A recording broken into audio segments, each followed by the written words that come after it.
Ulam ng kahirapan. Siguro ay maraming makakarelate sa mga ulam na babanggitin ko, lalo-lalo sa mga batang 90s. Kasi ito yung madaling i-prepare at kadalasang nakikita mo lang sa bahay ninyo. At dahil nga hindi ka marunong magluto, ay ito yung mga ulam na kadalasan mong kinakain. At syempre, ang una sa listahan natin ay ang kape. Wow! May bahaw! Ayos to! Sino ba naman dito ang hindi naka-experience na mag-ulam ng kape? Tabi-tabi po sa mga rich kid. Siyempre, ang kailangan mo lang gawin ay paghaluin yung asukal at kape at lagyan mo may na tubig. Mekos-mekos lang natin tapos isabaw na natin at yun, pwede na.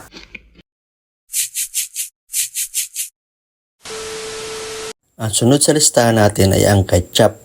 Basta kumuha ka lang ng kanin tapos lagyan mo lang ng ketchup, pwede na. At meron ka ng instant caldereta. Ang sunod nating ulam ay ang gatas. Napakasimple lang nitong i-prepare. Basta kumuha ka lang ng kanin, lagyan mo ng gatas at konting asukal. At yun, pwede mo nang lantakan. Kung sa busog ka na, masustansya pa. Sure ako na maraming makakarelate sa susunod na ulam na sasabihin ko, lalo na ang mga batang 90s. At ito ay ang pinaghalong toyo at mantika. Basta kumuha ka lang ng kanin at lagyan mo ng mantika at lagyan mo ng konting toyo para hindi masyadong maalat. At yun, kainan na. Isipin mo na lang, hotdog at itlog yan.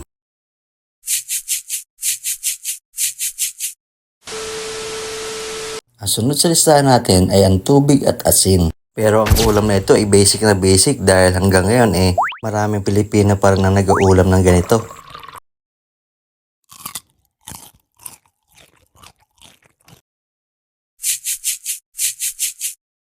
Pero hindi siya ina-advise na dapat laging iulam dahil maaari ka magkaroon ng sakit sa bato. At ang huli sa listahan natin ay ang paborito kong gata at asin. Basta magkakayod ka lang ng nyog at himas-himasin mo siya hanggang nabasan siya ng katas niya. Uy, bastos mo. Gata ang sinasabi ko, no? Tapos lagyan mo ng konting asin tapos mekos-mekos mo at ayun, pwede nang kainin.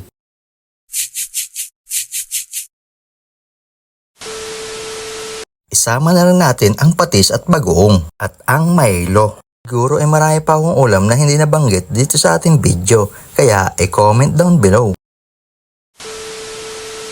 Laruan ng kahirapan. Kagaya ng una kong mga video, nabanggit ko doon na gumagawa kami ng mga truck-truckan gamit ang mga lumang bote ng alcohol at lumang tsinelas. Dahil nga wala kaming pambili ng aming mga laruan. Nalala ko pa nga pupunta pa kami sa basurahan. Tapos mag-uuna kami magpadaos-dos ng aking mga pinsan para maghanap kami ng mga laruan na mga tinapon na.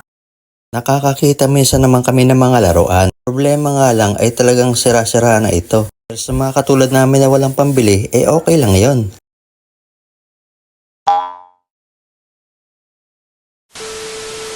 O kaya naman minsan pagkatapos ng bagyo, pupunta ako sa dagat para magbaka sakali na merong naanod na laruan. Kaso ang problema, hindi laruan ang naanod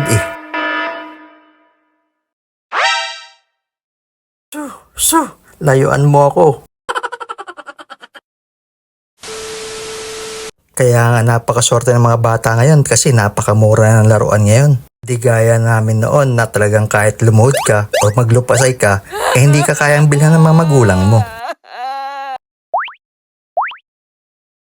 Kaya nga para magkaroon kami ng bagong laruan sa palaburutan na lang kami umaasa. So ang problema laging bokya at bokya. Kayo guys, anong pinakamagandang laruan na natanggap ninyo? Comment down below. Salamat sa panonood, hanggang sa susunod na video. Kalimutan mag-like, comment, and share at mag-subscribe ka na rin para maging updated sa susunod ko pang video. Salamat! Peace out!